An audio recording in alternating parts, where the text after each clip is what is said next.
E aí, pessoal, hoje eu estou entrevistando com uma pessoa que muitos de vocês conhecem, que é o Paulo Rezzutti, pesquisador, historiador, autor de uma porrada de livro que vai demorar a apresentar aqui. E fico muito honrado por você estar me recebendo. Obrigado. Primeira entrevista que eu dou em BH. É a primeira? É a primeira. Ó, inédita, exclusiva, hein?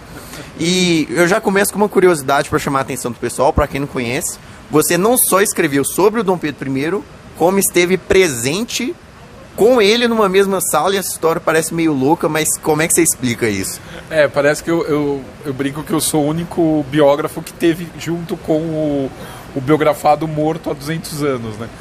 E realmente eu participei da exumação tanto dele quanto da Leopoldina, quanto da Amélia em 2012, lá no Ipiranga, no monumento do Ipiranga. E qual que foi a sensação assim de ver o Dom Pedro?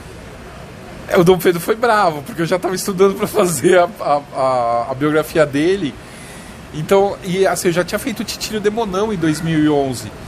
Já tinha lançado, né? Tinha escrito, descoberto as cartas dele para Marquesa em 2010, escrito em 2011 e publicado em 2011 mesmo. E aí era muito próximo, sabe, meio parente assim, e aí sim. Era meio...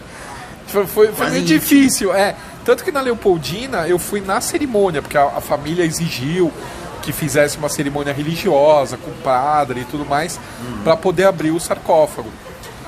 Com ele eu não quis ir com todo mundo, aí eu falei, ai que eu choro lá, deixa... Aí eu fui... quase um parente. Mas foi bem emocionante. Não chorei, mas foi bem emocionante estar com ele. E assim, do ponto de vista da memória do Dom Pedro I, o que você acha que... Uma informação que você encontrou nas suas pesquisas que você queria que fosse mais difundido, que as pessoas soubessem mais? Nossa, é tanta coisa. Bom, a questão de que ele não era... Falam que ele era muito ignorante, que a Leopoldina era mais superior a ele em muitos aspectos educacionais e tal. Ele podia não ser tão brilhante, tão estudioso quanto a Leopoldina. Mas uma coisa que você percebe é que, assim, ele faz questão de todos os filhos dele serem muito bem educados, inclusive os bastardos. E ele tem uma e ele escreve para ilegítimos e legítimos, assim, batendo na tecla que, assim, a educação é a base de tudo e que não pode mais se valer de títulos no mundo que eles estão vivendo. Que já se passou a época de que a posição de uma pessoa na sociedade se marcava pelo título que ela tinha, não, e agora ela pelo quanto ela sabia. Então é bem interessante, sabe, essa questão dele com a educação dos filhos. E ele mesmo fala que ele e o Mano Miguel, né, o irmão dele, o Dom Miguel, seriam os últimos ignorantes da família. Então, assim, ninguém que é burro ou ignorante efetivamente vai reconhecer que não sabe as coisas, né? A própria ignorância. A própria ignorância. Então, assim, ele realmente tinha falhas educacionais, mas essa parte de educação é muito interessante. E ele leva, como eu vou te antecipar, hein? Na reedição que sai esse ano, né? A edição do bicentenário da biografia do Dom Pedro, eu mostro que esse interesse dele na educação, ela chega até em Portugal. Em Portugal ele vai criar o primeiro museu público de Portugal e vai colocar um negro, um afrodescendente, para dirigir esse museu lá em Portugal. O que é bem disruptivo para a época, né? Disruptivo e complicado, porque a própria sociedade portuguesa não gostou muito de ver um afrodescendente. Então é interessante você notar outra coisa também interessante, o próprio Dr. Tavares, que vai fazer a autópsia dele, que vai dirigir o conselho de médicos quando ele está morrendo, era um médico brasileiro que era mulato e que ele leva para o exílio com ele, e que vai fazer o parto da única filha, vai assistir, né, o parto da Maria Amélia, que foi a única filha que ele teve com a Imperatriz Amélia. Então essa questão dele com negros e mulatos e afrodescendentes, não havia racismo.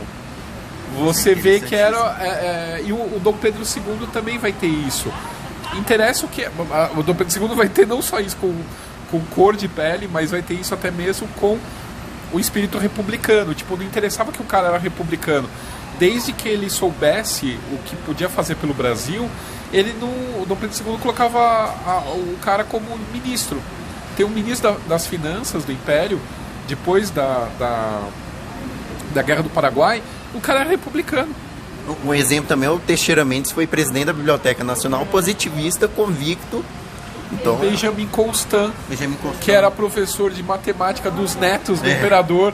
Quer dizer, era uma pessoa que estava ligada naquilo que a outra pessoa tinha para contribuir. E não esse radicalismo de se não pensa igual a mim, então não serve. Sim. Que até hoje a gente vive, né? A gente tá vivendo bem isso, essa polarização, né? Esse ano a gente precisaria bastante resgatar esse sentimento, né? Então, esses pontos que eu acho que é legal jogar luz, né? Pra mostrar. Mesmo. Eu acho muito interessante. E é bom a gente pensar também que, por mais que as pessoas agora descobriram uma informação nova sobre o Dom Pedro I, tem muita gente que vê esse tipo de conteúdo, mas fica meio perdido, tipo, por onde eu vou começar a estudar a história do Império, sabe? A pessoa vê tanta informação, vê uma porrada de livro escrito, mas qual o primeiro passo, entendeu? Os meus livros. Qual dos? Bom, o primeiro reinado é a Leopoldina e o Dom Pedro. O segundo é o Dom Pedro II. Sim. Porque assim, não basta só escrever não é só a história deles, é a história deles inserida dentro daquele contexto e dentro daquela sociedade. Sim. Então aí eu mostro um pouco o que foi, né, esse primeiro reinado e o segundo reinado. Só que assim, as pessoas falam, tem uma ordem. Eu só recomendo que ninguém leia a Leopoldina antes do Pedro, porque daí você vai pegar um ranço tão grande do Pedro que você não vai ler. Se você ler a Leopoldina primeiro, você perde o interesse no Pedro. Isso é uma característica muito positiva das suas biografias. Eu li recente o Dom Pedro I e realmente você pega o contexto histórico, meio que você utiliza a vida do Dom Pedro I para explicar também um contexto histórico. Às vezes usa o contexto histórico para explicar a vida, é meio que um trem dialético. Todo mundo gosta de fofoca. Aí, o que eu peguei? Eu peguei a fofoca e joguei história no meio da fofoca. Aí a pessoa, pra passar pela fofoca, ela tem que passar obrigatoriamente pela história. Paulo, eu queria te perguntar agora o seguinte. Você falou o que as pessoas poderiam saber sobre o Dom Pedro I, que seria interessante, mas qual aquele mito da independência que ainda é muito forte, que se você pudesse, você quebraria esse mito? De que o Brasil, de que o processo da independência foi pacífico. Não foi pacífico. A gente tem guerra na Bahia já antes do 7 de setembro. Você tem em 23, 24, você ainda tem locais no Brasil que não estão ligados diretamente ao Rio de Janeiro. O Brasil não era um país coeso.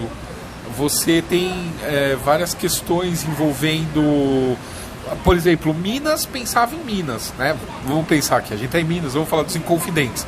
Os Inconfidentes, eles não pensavam em libertar o Brasil da coroa de Portugal, não, eles pensavam em libertar Minas. A Revolução Pernambucana era a mesma coisa, vamos libertar Pernambuco. A Revolução dos Mascates na Bahia, tá a mesma coisa. Você não tinha essa ideia do Brasil. Essa formação vai começar com o processo de independência, e não antes. E até mesmo o termo brasileiro, você vai ter o gentílico se formando durante o processo. Então é uma coisa assim que esse Brasil que a gente vive hoje, dá para falar que ele foi criado a partir de 22. Assim, então... Tem muito historiador que fala também que algumas regiões ali do Grão-Pará eram mais próximas de Lisboa do que do Rio de Janeiro, né?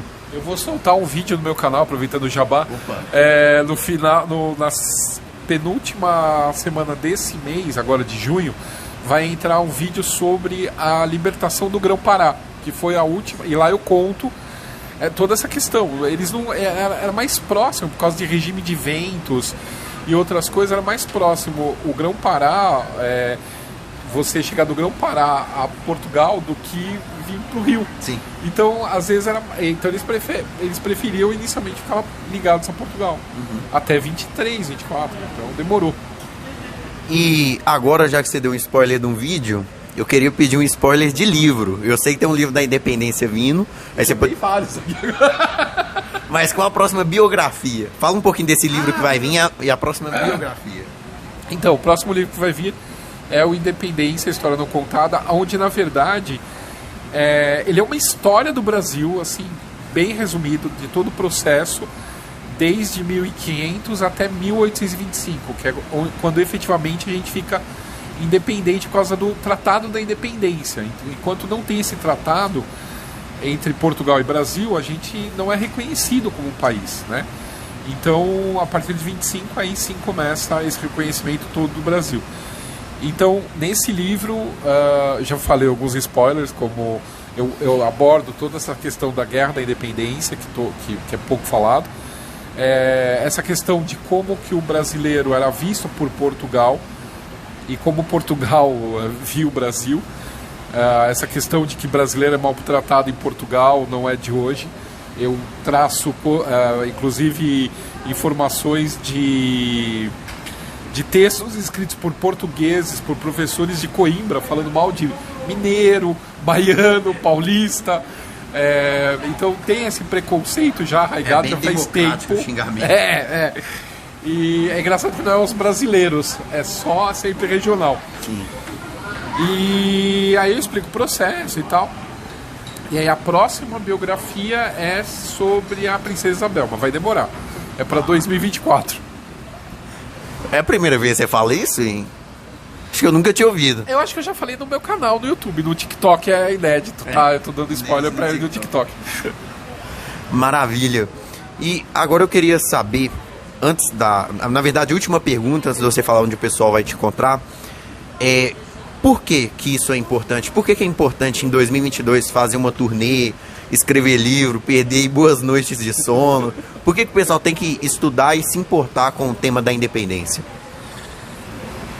Porque faz parte. Tipo assim, se você não conhece o teu país, se você não conhece a tua história, você não preserva. Então, assim, a gente vê um monte de coisas que estão desabando, pegando fogo e tal. Por quê? Porque você não conhece. Então você só vai querer preservar, você só vai querer proteger aquilo que você conhece. E a partir do momento que você não conhece a própria história, você se torna refém da história do outro. Então você olha mais para a Europa, você olha mais para os Estados Unidos, e aí você começa a achar que aqui não vale nada, que brasileiro não vale nada, que a gente não tem história nenhuma, e que é legal a gente continuar sendo colonizado, né? Então eu acho que faz parte, é um processo cidadão, assim, você conhecer a própria história, né? Eu espero estar contribuindo de alguma forma para isso. Muito bom, está contribuindo demais. Só que agora eu vou propor algo, isso aqui não foi combinado, ousado, que é o seguinte: o pessoal que está vendo esse vídeo, que viu até aqui, deixa nos comentários e vai lá no canal do YouTube do Paulo Rezute também, comentar se você quer ver ele aqui no TikTok. Você gostaria de ver esse conhecimento sendo dividido aqui. Deixa aí, vamos ver, se chegar muita gente aí, quem sabe. Eu tenho um TikTok, dá pra me achar no TikTok, mas é bem pequeno, assim, tem pouca coisa. Quem sabe se entrar um monte de gente lá, eu começo a fazer vídeo pro TikTok. Vou fazer uma pressão popular lá. Mas é de história, tá? Não é dancinha. Boa. Quem sabe a gente não fazer uma live junto um dia lá no TikTok. Ou no YouTube. No YouTube eu sou fraco. Eu te levo pro YouTube, você me leva pro TikTok. Fechou. Mas eu queria que você, pra galera que não te conhece, que eu acho difícil, mas quem não te conhece, você convidar para onde a pessoa te encontra, além dos livros e tal. Então, eu tenho um canal no YouTube, que você só jogar Paulo Rezute no YouTube, você encontra meu canal. Tem vídeos todas as quartas, às 8h30, sempre de história. Às vezes tem live, mas agora tá meio raro fazer live. Instagram também, tem sempre postagem nova no Instagram todos os dias. E Twitter e Facebook, sempre procurando por Paulo Rezute. Se der a dúvida, joga Paulo Rezute no Google que aparece. Só buscar. Paulo, muito obrigado pelo papo e parabéns de verdade pelo trabalho, que eu sei que não é fácil fazer a pesquisa, descobrir documentos inéditos, participou de exumações, escreveu pra caramba, faz vídeo ainda, Instagram, enfim, e ainda tá aqui. E viaja pelo Brasil. E viaja pelo Brasil. Então, parabéns de verdade pelo trabalho. Obrigado pelo convite aqui, tá, do teu canal. Valeu, pessoal, todo mundo que assistiu.